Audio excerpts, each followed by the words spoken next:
नमस्कार मित्रांनो, आपल्या भालेराव व्लॉग्समध्ये आपलं स्वागत आहे. तर आज आम्ही निघालो होतो प्रति बालाजी पुणे आणि पुरंदर किल्ला बघ.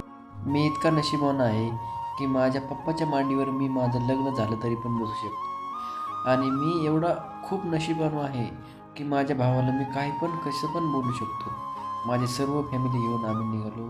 प्रति बालाजी दर्शन झाल्यानंतर आम्ही पुरंदर किल्ला बघायला. पुरंदर किल्ला बघायच्या टायमिंगला आम्हाला तिथं खूप ट्रॅफिक लागली.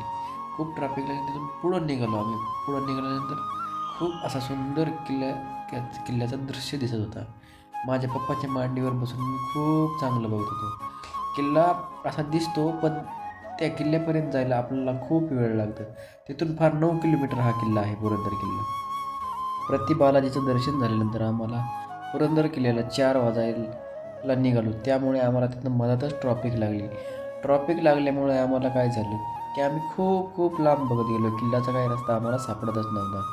परंतु आम्ही एका बाबाला विचारलं आणि ते बाबा म्हणले, तुम्ही आता किल्ल्यावर जाताय, पण किल्ल्यामध्ये आतमध्ये एंट्री तुम्हाला देत नाहीत, कारण ती एंट्री 4 किंवा 5 वाजताच बंद करून टाकतात. त्यामुळे आम्ही पुरंदर किल्ल्याच्या तिथूनच आजपासूनच रिटर्न झालो. त्यामुळं आमचा दिवस पण तिथला म्हणजे खूप लवकर गेला आणि आम्हाला काही त्या दिवशी पुरंदर किल्ल्याला झालं नाही. आम्ही पुरंदर किल्ला हा लांबूनच बाहेरूनच बघून आलो, पण आतमध्ये काय जाणं झालं नाही. ज्यावेळेस आम्ही जाऊ त्यावेळेस आम्ही तुम्हाला नक्की तिथला व्लॉग दाखवू पूर्ण. थँक्स.